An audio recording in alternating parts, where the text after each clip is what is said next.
Hi, everybody. This is Saad.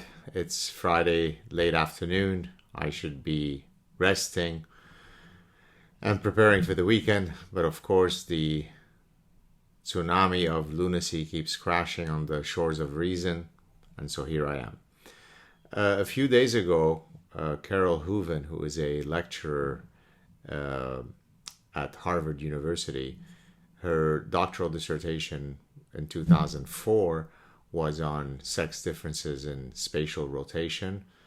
Uh, One of her doctoral committee members, I'm not sure if he was her supervisor, is a world renowned primatologist by the name of Richard Wrangham, who was a guest on my show last year.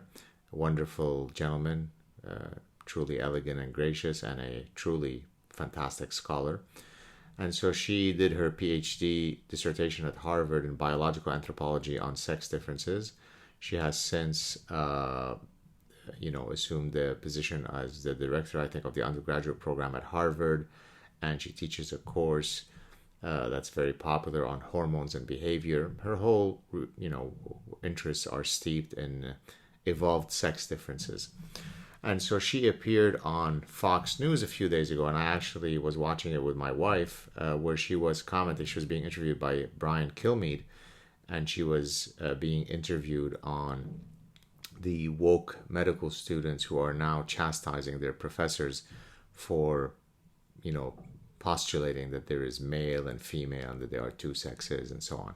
And this is all stuff that I've been warning against, satirizing, mocking for nearly 2 decades. Remember that in 2002, I had a graduate student in feminism, postmodernism, and cultural anthropology argued then to me that it is completely ridiculous to think that it is a universal that women only bear children. So I've been intimately familiar with this issue well before it became vogue for the woke people and vogue for the anti-woke people to fight against it. I went to Wellesley College in 2014, where I dealt with the gender pronoun issue before it became in vogue to deal with the gender pronoun issue. I've been warning people for many years. I warned people in 2017 in front of the Canadian Senate, as did my good friend Jordan Peterson. So, anyways, I listened to the Carol Hooven interview with Brian Kilmeade, which was completely reasonable. There was absolutely nothing that was said. You can go and watch it. Just do Carol Hooven, Hooven, and Brian Kilmeade. You'll listen to her chat with Mr. Kilmeade, who was kind enough to recently invite me on his show, his radio show.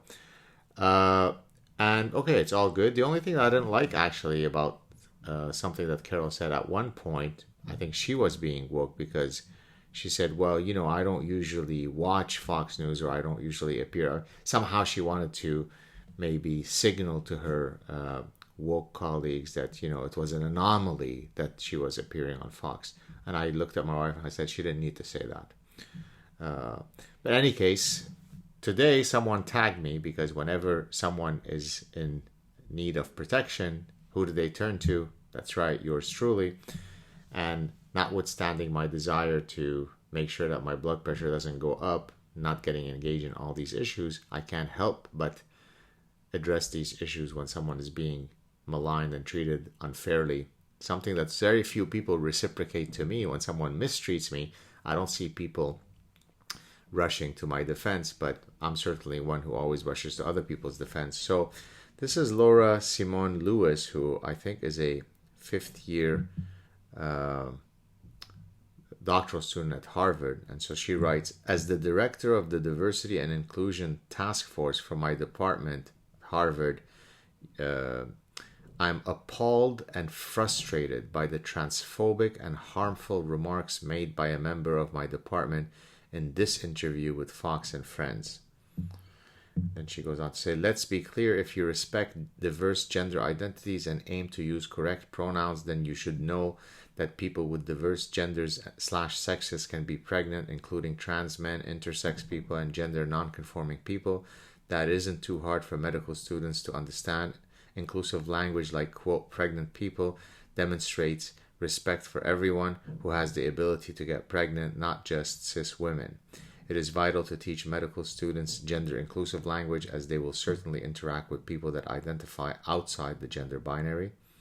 I respect Carol as a colleague, but she didn't respect her enough to tag her when she unleashed the prospective mob. And I wrote that to this young aspiring scholar. So I respect Carol as a colleague and scientist, but this dangerous language perpetuates a system of discrimination against non-cis people within the medical system. It directly opposes our task force work that aims to create a safe space for scholars of all gender identities and sexes.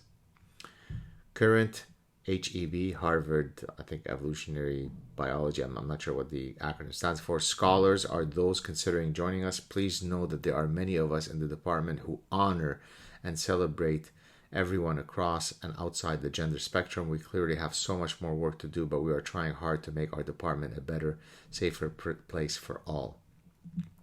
So I then wrote, I'm trying to look for my response here. I wrote to this lady in question. I simply said, what did she say that was transphobic and harmful? And is it collegial to trigger a prospective mob against a colleague? Perhaps you could have approached her privately and politely for a chat. And then I said that you did not seem that this person had the minimal decency to tag Carol Hooven, on whom she is unleashing the mob. And then I noticed that a whole bunch of people came on board and said, oh my God, the backlash that this, the person who posted this in her bio, she writes, I am a black and Jewish, so because identity is everything. So before I speak every time, I should say I am an olive-skinned Arabic Jew from the Middle East, war refugee, because that allows you to listen more to me, because I have darker skin than a lot of people. Plus, I'm a war refugee. Plus, I'm Arabic. Plus, I'm Jewish. So you really don't want to mess with me. I hold the top card in victimology poker. I'm a war refugee, childhood war refugee. So then someone else wrote, this is a person who graduated with her PhD at Harvard. Her name is Marielle Young. She said, cis women are people, trans men are people, non-binary people are people, even though most pregnant people are probably cis women. So let me read that again. Even though most pregnant people are probably cis women. So then I wrote to this person, again, very polite. Dr. Saad is very polite, very gracious.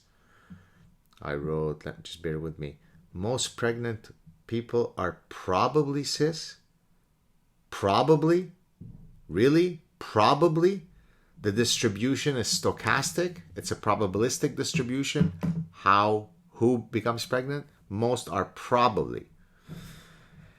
And then, of course, once I posted this, what did Dr. Young do? This young PhD, she protected her tweets. I'm surprised that she didn't block me yet.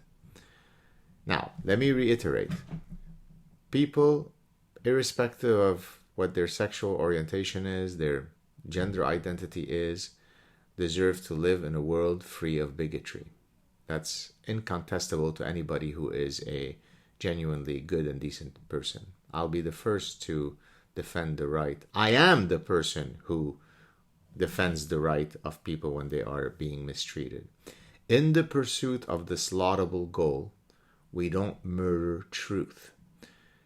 I can chew gum and walk at the same time. I could be fully committed to protecting the rights of people to live dignified lives, where if there is systemic or systematic bias, we should eradicate these without having the realities that are being unleashed before us. I mean, that's all covered in the Parasitic Mind. So what this young doctoral student did, first she went to Twitter. She went to Twitter without tagging the person in question. She was angered and frustrated and appalled and disgusted at the transphobia and the hateful comments when none were enunciated by Carol Hooven. None. Nothing. Not a word. Go listen to the clip. So that kind of faux irate penchant where you demonstrate how truly progressive you are by putting someone else under the bus. By the way, when this doctoral student calls Carol Hooven her colleague, she's not your colleague. She obtained her PhD in 2004. So she's gotten her doctorate 17 years ago. She's been a lecturer at Harvard. You're a doctoral student. She's not your colleague. This is not good. The young woman in question could have just approached Dr. Hooven and said, hey, I'd like to talk to you if you've got a minute or two, and here are my thoughts. What do you think? She didn't do any of that. If she can get her fired, more power to her. Then she's done. She's held her, as director of diversity and equity, she's held true to that office. Anybody who engages in hateful language, like recognizing that there are two sexes or that women get pregnant and that, probably most pregnant people are cis people, this is not good. And so the reason why I take this time, Friday afternoon, when I'm trying to unplug, I've got now all of August that I was hoping to get away, but it seems like I can never get away far enough before 10,000 people call me or email me. The reason why I do all this, because this is not good. These young scholars are going to be your kids' professors one day. Do we want to create an environment where we incentivize a doctoral student who's holding an administrative position to feel sufficiently emboldened to call out a senior colleague that is 17 years her senior at the very least, because she's appalled and disgusted that Dr. Hooven said that it's maybe not a good idea for medical students to be so woke when it comes to recognizing the most fundamental basics of biology, of a sexually reproducing species. And now remember that all these people who are irate are getting their PhDs in the evolutionary sciences at Harvard. Have a good weekend, everybody.